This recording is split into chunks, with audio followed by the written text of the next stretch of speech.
So this morning, I'm going to read a chapter from a book I'm working on. And the chapter is called Driving. So this is a talk about Zen practice in daily life, which is a topic that comes up a lot.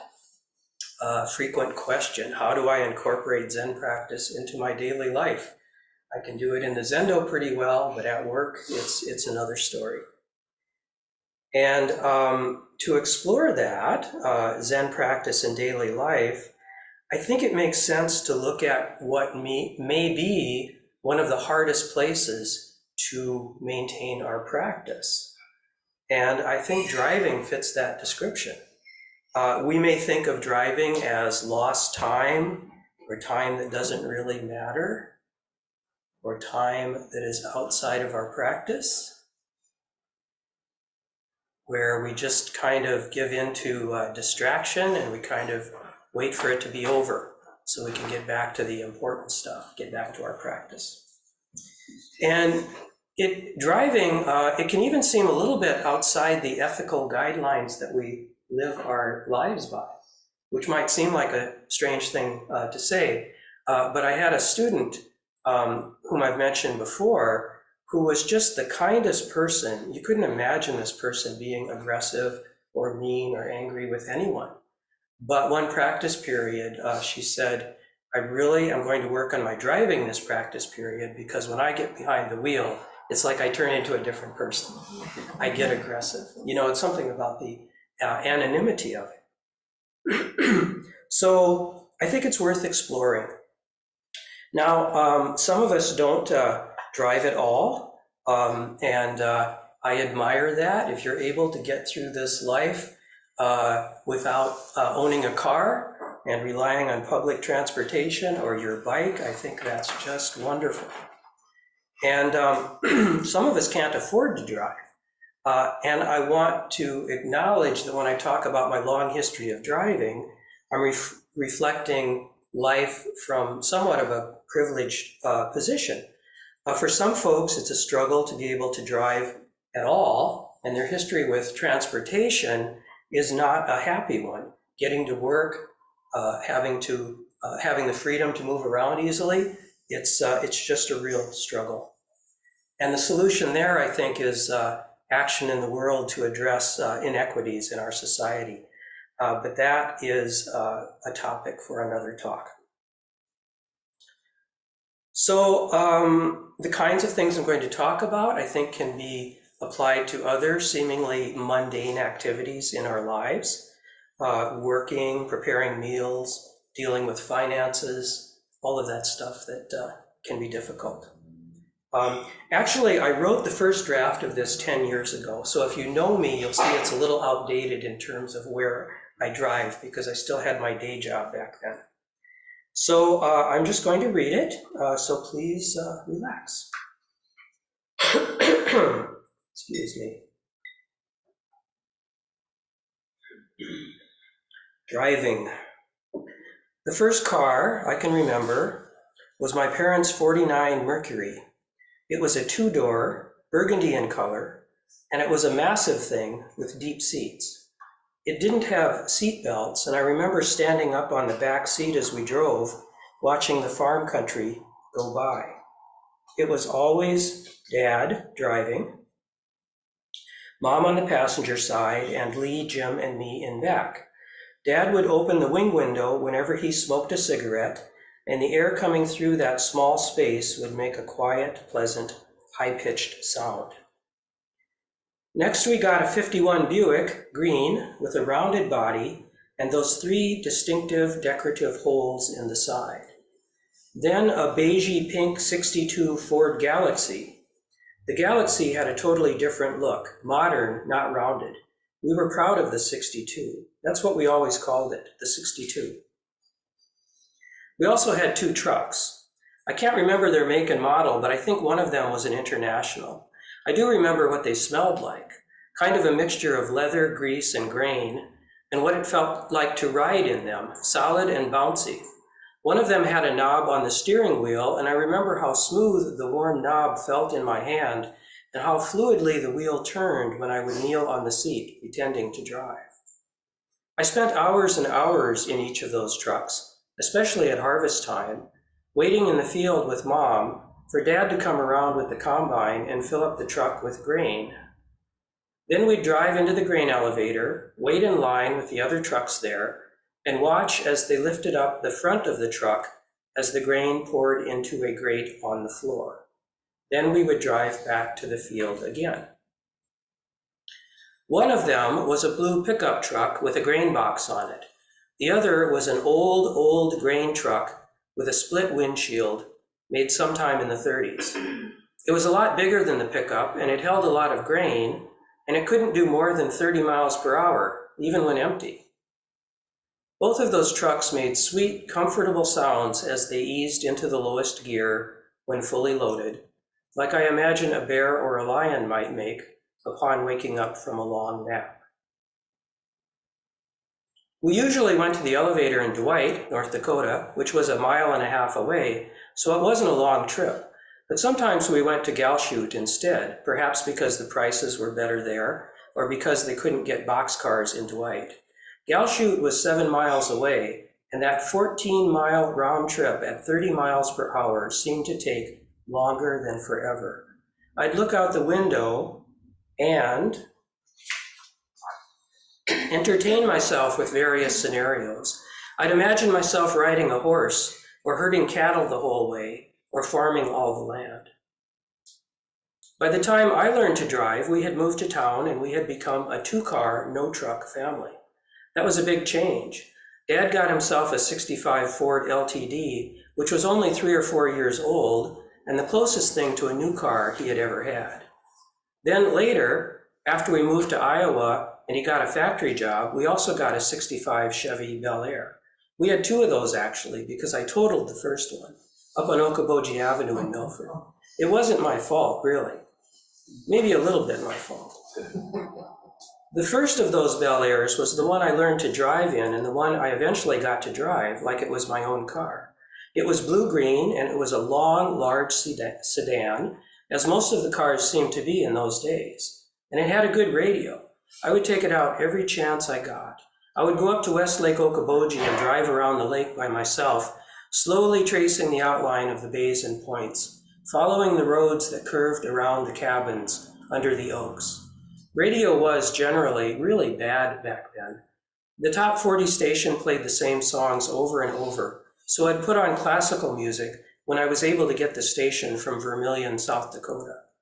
Gas was around 29 cents a gallon, and Dad always kept the car filled. I hardly ever thought about gas. On Saturday or Sunday, I might drive all afternoon. I'd explore the gravel roads too, finding small lakes and wildlife preserves, and little ponds with cattails and mud flats and muskrat houses, stopping now and then to walk on the prairie, or just to stand outside the car and smell the smells of fecund vegetation in the spring or dry grasses in the fall. It seemed like getting to know every part of the area, all the roads and farms and sloughs, was a worthwhile and even important thing to do. A lot of the kids from Milford High School spent a lot of time driving up and down Okoboji Avenue, which is the main street of Milford and also a section of Highway 71. They would drive the loop over and over, sometimes for hours, seeing who else was out driving, maybe pretending to chase each other or avoid each other, and stopping now and then to talk in little groups. I never really did that. Maybe I was a little standoffish, but it seemed to me that the activity of driving was just too fine for such a casual approach. It seemed that driving called for some reflection and some dignity, and it was best done alone. Sometimes I would drive through Milford's residential streets late on winter nights. There were no stop or yield signs, and there was no traffic. I'd cruise very slowly, just rumbling through, just driving. Nowhere to go and no place to be. And I'd take some of that quiet home with me and go to sleep and get up to face another day of high school, strengthened perhaps just a bit. After high school, I hitchhiked a lot, so I didn't get my own car until I was 25. When I finally got my first car, it was a truck. It was a '54 Chevy, manufactured the same year I was born. So we were both 25 when we met. It was a brown 3/4 ton with dual tires on back, and it came with the original grain box, which was green and had a tin sign on it that said Moline Body Company. It had the chain in the middle of the box to provide added strength when it was full of grain, and the little door in the back for the grain to pour out of at the elevator. It had wing windows and a hand choke. The starter button was on the floor next to the accelerator, and the battery was under the floor on the passenger side.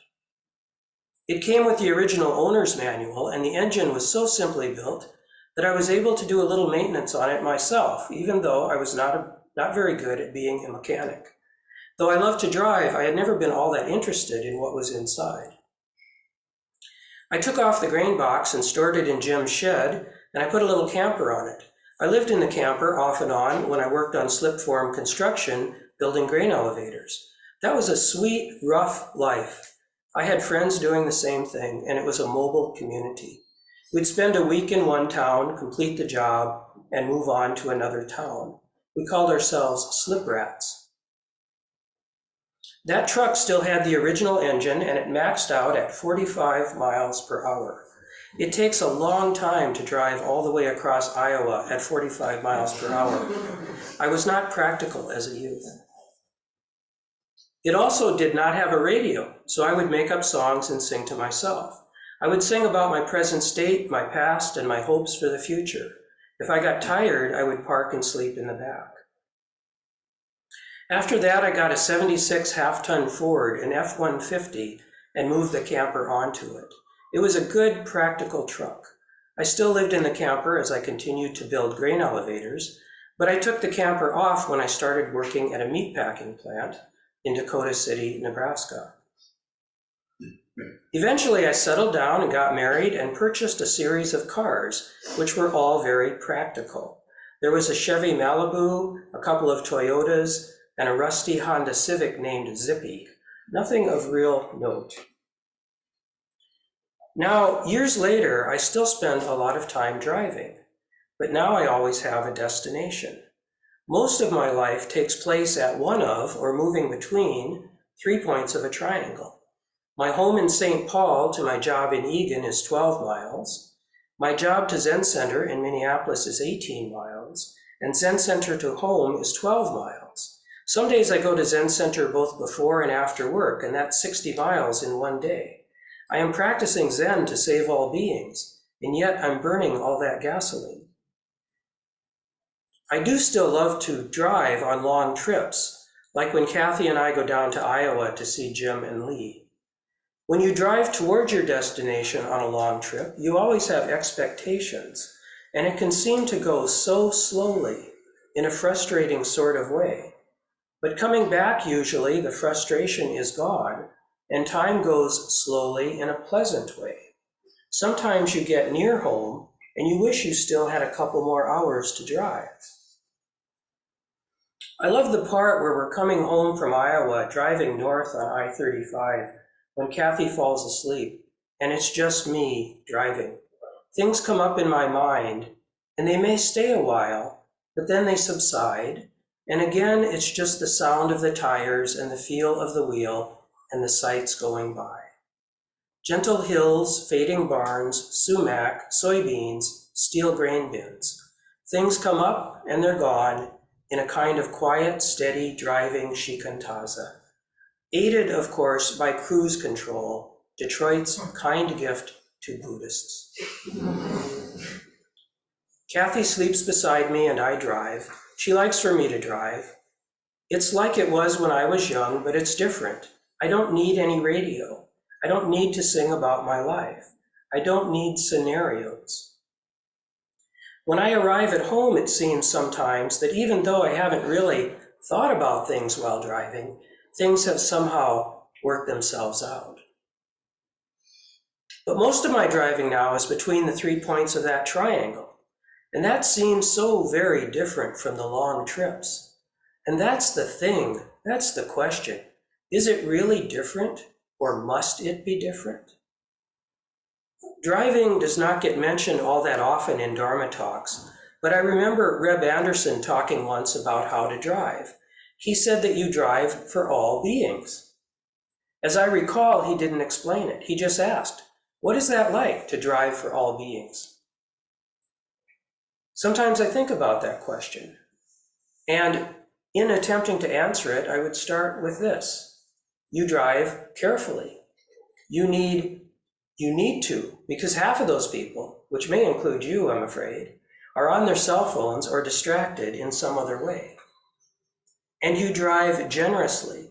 You let people in. You welcome them. You don't speed very much, but you don't drive so slowly as to impede traffic either. You forgive impetuous drivers and angry drivers. You remember that the reason people sometimes behave badly while driving is that they don't think of the other drivers as human beings. They know they will never have to interact with them. They would never act that way in the grocery store. So you try to have that interaction, at least in your mind. You think about what the difficult drivers might be like. Perhaps they're having a very bad day. Perhaps they're in an emergency situation. Perhaps they are just spacing out, as you yourself have done. Remember the Bel Air. We all have our driving karma. And you turn off the radio. That's really the key. Driving is not wasting time. Driving is an opportunity for practice and a beautiful thing in itself, like oryoki. You can train yourself to see this. Just pay attention, that's all. The things in our lives that don't seem to matter, that seem to be in between the things that are really important, are the things that have the most to teach us. You simply open up and say, I don't know what this is today. And you pay great close attention, while observing all safety precautions, of course. And your 10,000th drive to work along the same route is totally, completely new, like your 100th oryoki meal is totally, completely new. And it is a great adventure.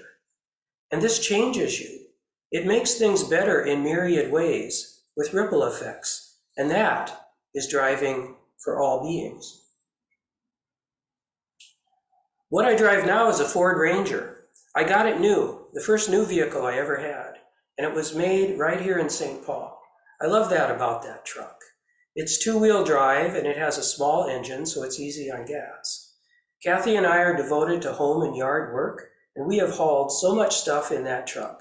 Drywall, lumber, ladders, all kinds of tools, loads of rocks, leaves, and manure, not to mention things like groceries and bicycles. It looks small next to a full-size truck, but it looks like a real truck nonetheless because it has that boxy look. It has nice big side mirrors, and the tailgate so satisfyingly slams shut, just like the one on the F-150 used to do. And there is a place behind the driver's seat to hang my robes. Life is good. There is this hunger for life that never subsides in any of us. And I don't know about you, but for me, it seems to come out when I'm driving. Do you ever get the urge to just keep going, say, to Texas, if you happen to be pointed south? Lately, I've been thinking a lot about the farm and the driving and the construction work and the meatpacking plant and the hitchhiking and all the things I used to do. Sometimes there is a sort of longing, particularly when I think about the freedom there was in moving so easily from town to town and job to job. And I can't help but compare that to the triangle. And you know what? I've got to say, from the perspective of a lot of years of living and a lot of meditation practice, that I love driving that triangle and that I'm grateful for it as well. Because here is the thing, no adventure in my life, with the exception perhaps of falling in love, but that's a different story, has ever been so deep or so astonishing as the adventure that takes place on my zafu during retreats.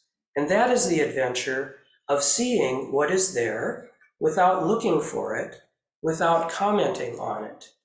And that adventure is always there to be found on the cushion and even when driving, whether that means slowly driving around the lake, driving home from a long trip, or merging onto the crosstown from the Mendota Bridge for the 1000th time. There are no between places. There are only places, and you can fully, completely access any one of them at any time. You only have to pay attention. So that's the chapter, and that didn't take very long. So we have a little time.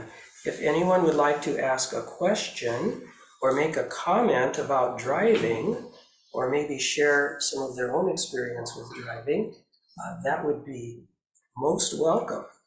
So I'll just try to watch folks on Zoom. I see a hand raised, so you can raise your hand on Zoom, or you can just unmute and start talking, and then I'll be watching in the room as well. And I see Ginny, you have your hand raised. Good morning, Ted. Thanks for the talk. I'm one of the people who I don't have a car. I'm a passenger sometimes in a car, but I've noticed that, so I dearly enjoy walking. I like walking and taking public transit, but I like walking the most. But I've noticed that, this thing that you talked about around like feeling like transit time is wasted time, or trying to do other things maybe, or think about other things while you're in transit, can happen even when I'm walking, especially when I'm walking from my house to Zen centers. It's a path that I walk very often. So I think what you've talked about is something that is applicable, as you said, even if you're somebody who doesn't drive very often. And it's really excellent when I'm able to notice like the yards that I pass by, and like the little animal. There's an albino squirrel in my neighborhood that I wouldn't notice lives in my neighborhood if I were on my phone, walking the path to the Zen Center every day. So just wanted to offer that. Yeah, thank you, Ginny. Now, could everyone here in the Zendo hear that? Yeah. Mm-hmm. Excellent, excellent. And let's see, anyone else? Yes. I love what you said about the transitional time. Anyways, I have a lot of trouble with transitions, I noticed. So I've been really tuning into that time. So this is really helpful for me for, using that time as like a practice as well. So, but my question is, I've been, doing this more in my daily life, and I noticed that I'll have like thoughts, and I'll want to like return to the present and, my body, and just be. And then Usho taught us this thing about asking yourself, okay, if I'm having these thoughts coming up, what am I feeling? That's why am I trying to escape this feeling to go to these thoughts? Or either I'll kind of do that too much, where I'm inquiring too much into okay, what's this thought about? What's that thought about? And then I feel like I'm just getting more confused and scattered. Or if I feel like I'm just coming back, and I'm doing that all day, then sometimes I feel like I kind of get removed, maybe I missed something, there was some sort of emotion going on there, and I maybe I bypassed it by trying to be all spiritual and zen, and so I'm just I don't know how to balance that, or how to toggle between those, or maybe suggestions. Yeah, I can talk about that. And I think I feel, similarly to Bouchot about that kind of way of when you're caught in your thoughts, coming back and trying to come back to something deeper. And I think the thing to do, it's a subtle thing, but when you find yourself thinking a whole lot, and you think, well, it's time to let go of that. I mean, there are appropriate times to think and to go through things.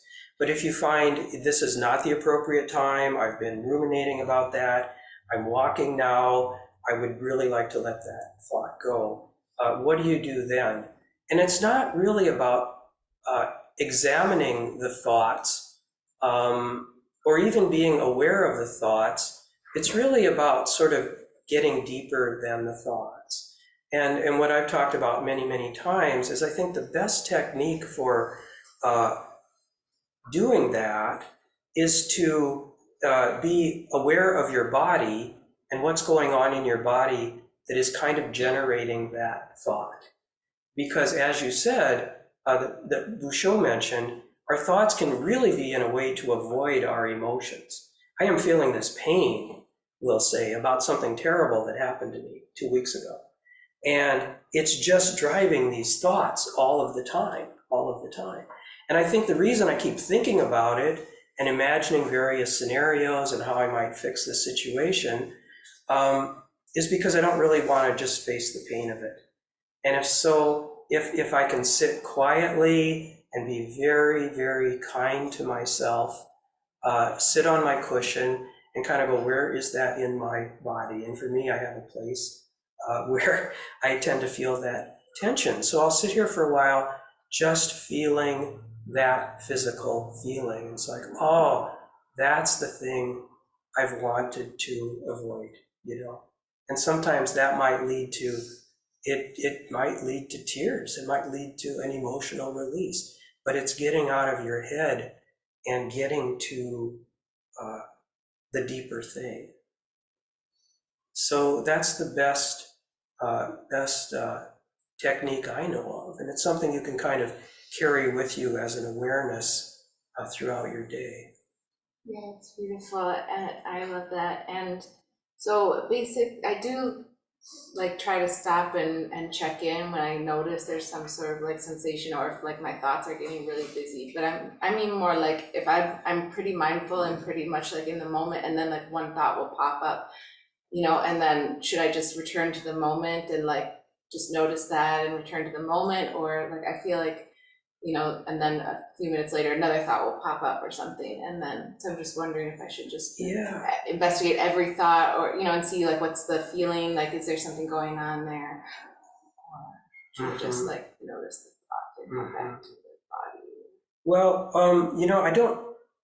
It helps not to sort of fight too hard. Not to sort of think, well, I've got to sort of analyze every thought, get to the bottom of it, and then move on. That can be kind of exhausting. And so I like when we get to this place, and it's kind of like what I read about with the driving. We can get to this place where we're kind of quiet and we're in the moment and we see what's going on, and then a thought comes up and it might stay for a little bit. We might have a few more thoughts connected with it, and then we can kind of let it go. And I like being in that place because it gives the thoughts some room, because we don't want to destroy the thoughts, but it doesn't let the thoughts really take over. So I think it's good to, you kind of welcome them a little bit, but you don't want them to stay too long. Yeah, that's very helpful. I think maybe it was the attitude with which I was like stopping the thoughts made something in me feel like I was disconnecting from myself or something. So maybe it's more just having awareness of the thoughts and just sort of acknowledging them with more kindness or something. Yeah. And letting them come and go in their own pace or whatever, and just being aware. Yeah, I think with more kindness. I think whenever we sort of adopt a technique and we're going to keep doing this thing, which is sometimes helpful, there can be kind of a dark side of it, which is that we think of it as a thing we have to do, and it's a discipline, and we can be a little unforgiving, And so if we can just keep bringing in the kindness all the time. Oh, there's that thought again, That thought's been there for so long. Hello, old friend. Come in for a little while. That's enough. We're walking around the lake right now. See you later. Thank you so much. Sure. Yes. I think about how the practice has helped me out in the world, and I have such an appreciation when I notice things out in the world that I might not have seen before, whether it's something in nature or something another human has done, the little joy of life kind of a thing, and it's almost a personal, internal, such a gratitude for being alive. Mm-hmm. And I think the practice has helped me appreciate those moments a little more. Yeah, that's wonderful. Thank you. Yes. Thank you for this talk. it reminds me, what came up for me is, my attachment to some vehicles that I've had. I just recently let go of my vehicle of 15 years and got a new vehicle, I haven't had a new vehicle in 15 years. And it was difficult for me to let the old vehicle go, like to actually get and sold it to somebody, and I wanted to make sure they were nice people. I kind of, like, somebody wanted to take it to Mexico, and I was like, I don't know, I don't know.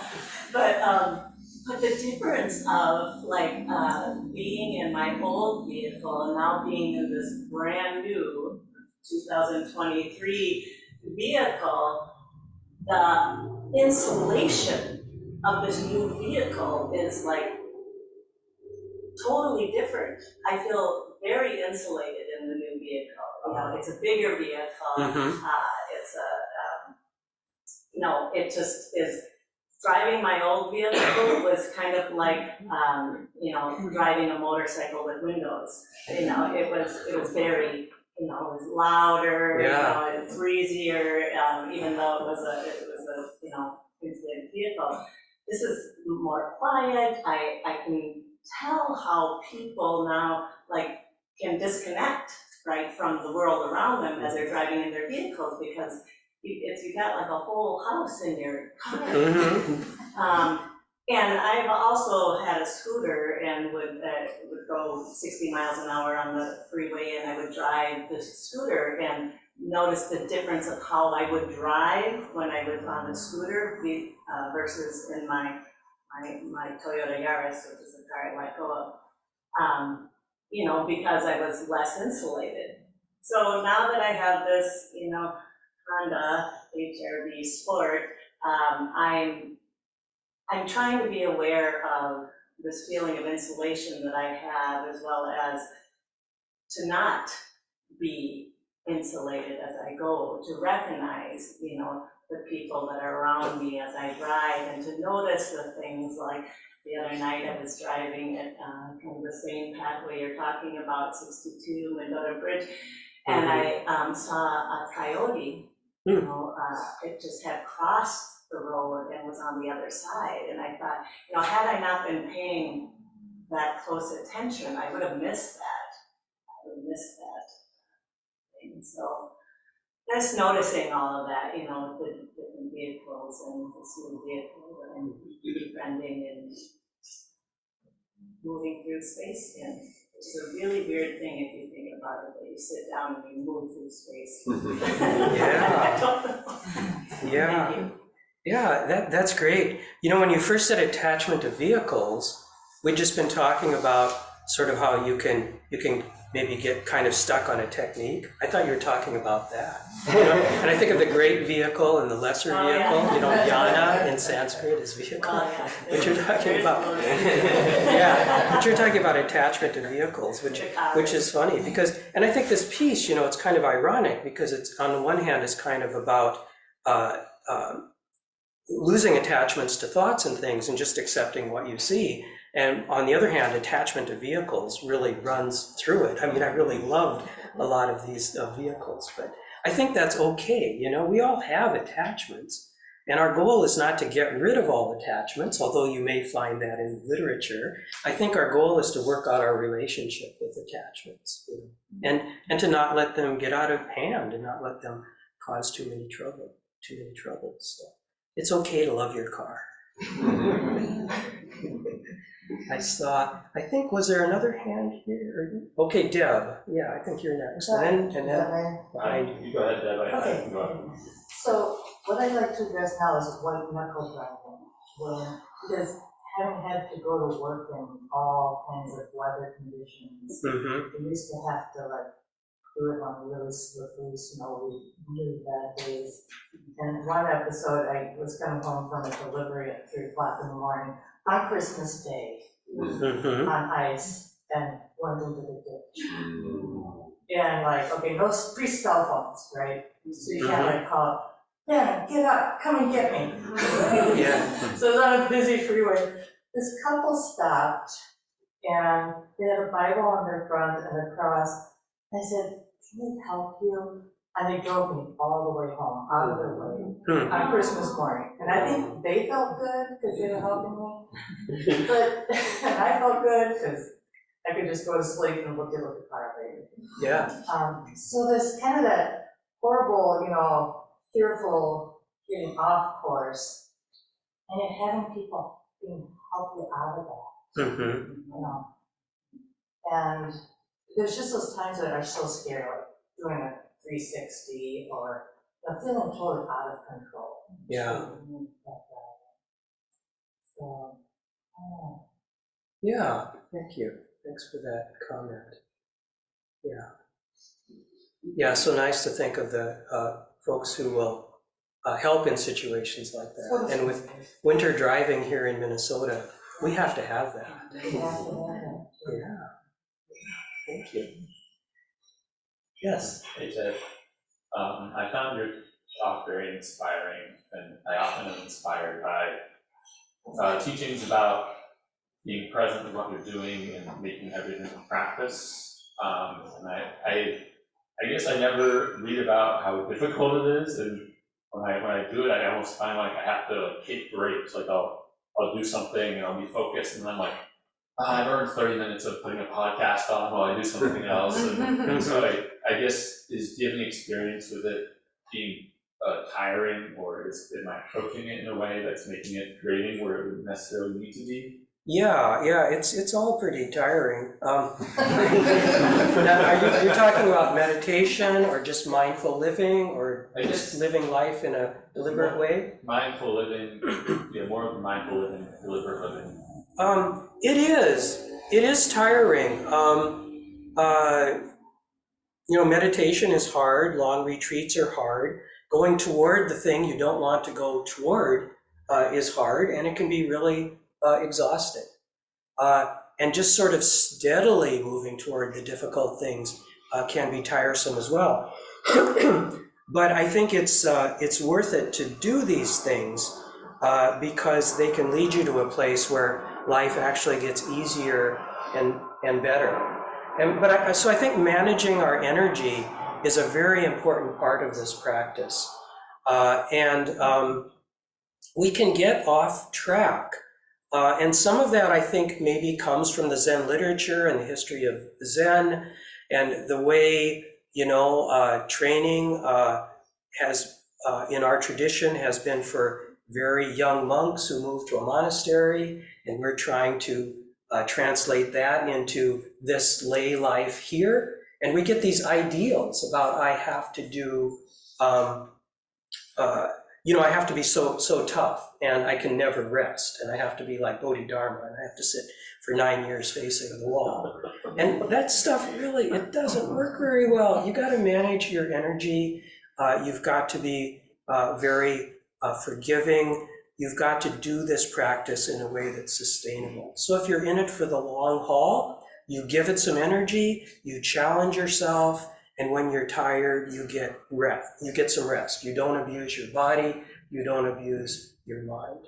You talk to other people. You talk to a teacher. You keep things in balance. Because when we get too focused to the point where we're actually damaging ourselves, we may not realize we're too focused. So get a second opinion on that. Yeah. Thank you. Yes, Cole. Yeah, I have a half an hour commute every day one way, and I often think, kind of wonder if there's something, if it's a waste of time or a waste of life to be driving that long, and if I should be doing something else. And I guess one thing I keep thinking about is it does make me kind of just sit down and kind of be with what's going on, and sometimes going to work, I'll just do mindful driving, and sometimes I'll listen to audiobooks or podcasts, and all that has kind of transformed my life in a different way. And if I didn't like kind of just have that time where you just had to kind of sit down where you were kind of focused on something, but it's not so much of an activity that the mind couldn't go off on its own thing. And so I guess I was I've been fortunate that that I do kind of have that time where I have to sit down and do that. Otherwise, I would just fill it with some other busy distraction in the busy life. It's funny too, like going to work, what the thoughts tend to be about, and then driving home, seeing what the thoughts are like. Quite different. Yeah, quite different. And Yeah. often like sitting down and also like read for like first time in a couple hours, maybe like realizing how fast this thing is going.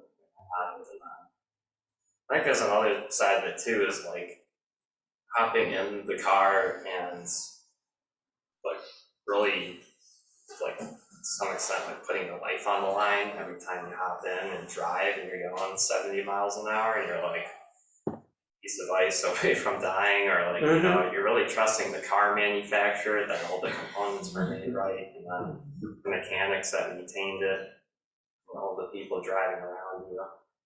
And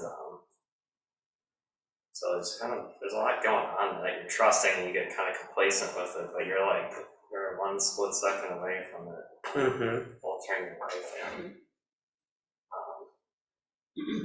I guess just kind of trusting in that, but then also now too with people having the ability to work from home, it's like, you know, back in the day it was like no matter what the weather was, you had to drive to work, and it was like you were like really putting your life on the line to some extent. You know, it's like driving on a 2-lane highway, there'd be cars that were headed the other way and are in like the other side of the ditch that crossed over. It's like you're driving on that road, and so it's kind of like now that the COVID thing has been going on,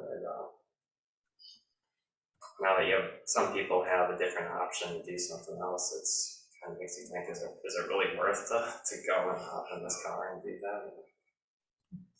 I think it kind of parallels then with inevitability of death. We're not going to wash over anything, but also at the same time trusting everything else that's going on too.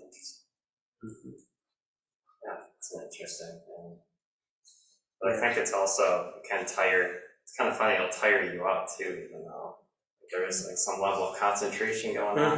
So it's kind of like Zazen, it's like, you know, you're just sitting there kind of resting, you get more tired doing it sometimes. Yeah, sometimes I think, you know, the biggest danger is the really routine driving, the places we've driven so many times, because we don't always really pay attention. So a practice that helps you to see things new can be really helpful with respect to safety. And I want to reiterate, with Zen driving, safety is always the #1 concern. Let me be clear about that. Thank you, Cole. Was there? Yes? I had a motorcycle instructor that gave me advice that never drive with your emotions. And it stuck with me pretty much my entire life. And just because motorcycles, you know, it's like if you, well, any vehicle, if you get caught up in whatever happens, right, emotions, that it'll start dictating, you know, what's going to happen next. And when that's all happening so fast, right, you have these split seconds like he's talking about. You have to make sure you're clear-headed. Otherwise, you know, you're going to end up in an even worse situation. And then she was talking about like how vehicles are so insulated as well. It's really easy, to become comfortable as well, and not pay attention, because, like she said, it's like a house. You know, like you have so many things that it's like you can become super comfortable in that, and then you're not mindful of what's around you. Right. And then, you know, and then also I wanted to add to, like, I've had family members and friends that are super into motors and pushing it and all that stuff, but it's like that can be something where you're getting attached to those feelings, like, you know, the need for speed, right? Mhm. And that, you know, again, it's, you gotta be mindful of that, because it's like, you know, these are super powerful things. And the same thing with, like, you know, even electrics. I'm not trying to bash electrics, but they're so quiet, like you can't hear them. So if like they're moving, it's like there's no sound. It's hard to hear them, you know. So it's like you got to be aware of that even too. So that's all I wanted to say. Well, thank you. That's all good, but I particularly like never drive with your emotions. That's really good advice, and it applies to a lot of things besides driving as well. What did I just do? What was going on there? Let's see. Maybe one more? Yes. Thank you. So, like a lot of people, during COVID, my life changed quite a bit from a life where I was running around. It felt like I was running around all the time, and I really wish I could just, you know, have some time to stay home and not have to go anywhere. All of a sudden, couldn't go anywhere, and you know, family events, work, everything, you know, stopped cold as far as going anywhere, you know, leaving the house. So there was like sort of a new kind of stress from sort of feeling like I had to hustle all over the place to being told that you can't leave. And I found, you know, just sort of feeling trapped was a new kind of stress. And then, you know, I missed a lot of stuff that I wasn't doing at that point. Of course, there was quite a bit of car time that, you know, went from, you know, a fair amount to, you know, close to zero. Could you sort of talk about that, sort of that balance, or how a person can find the balance between feeling like they're doing too much to being, you know, there's sort of, it also sort of stops cold, and like, you know, managing that as well, that sort of creates a new challenge. So is there a balance there, or is there a halfway point? So the balance between doing a whole lot of stuff and doing almost nothing? And sort of each one kind of creates, I don't know, stress or difficulty, at least for me anyway. It was a challenge to sort of managing that and dealing with it. State. Well, I think there's a kind of inertia. I think I'm using this word right, because inertia can keep you going, or it can keep you stopped. If we're really active and really busy, we just want to keep being active and being busy. We have some inertia there. And if we really slow down and we stop doing stuff, you know, maybe we're trapped at home, or maybe we're having a hard time, we get depressed or whatever, we just kind of stop doing stuff entirely. So the question of how to balance that is an important thing. And I just think of the middle path and managing our energy level, and being aware of how much we're doing. Like getting too wound up is not a good thing. And if we see, I mean, we love to be active and productive all the time, but if we see we're getting to the point where we're like out of touch with our body, and we notice like, oh my goodness, I'm totally clenched. Well, something has gone wrong there. There's kind of a disconnect. You need to kind of slow down, come back to your body, and make things more even. All right. Same time, if you're not doing much at all, you need to give yourself a kick, you know, a gentle kick, a loving kick. But you need to try to get yourself going. And self-awareness is really important. I mean, I think of when I was younger, when I was in my 20s, and I was just so confused about what was going on with myself all the time, because I wasn't very self-aware. And with Zen practice, or maybe other techniques, you sort of learn to be more aware of what is going on in terms of how you're using your time, and how much energy you have, and how much rest you're getting. And I think the self-awareness is really the key to being able to find that middle path and that balance.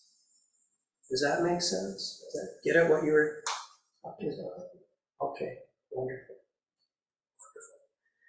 Well, I think we should stop there then, and we'll turn this over to our Doan, John. Thank you so much for your kind attention this morning. Thank you.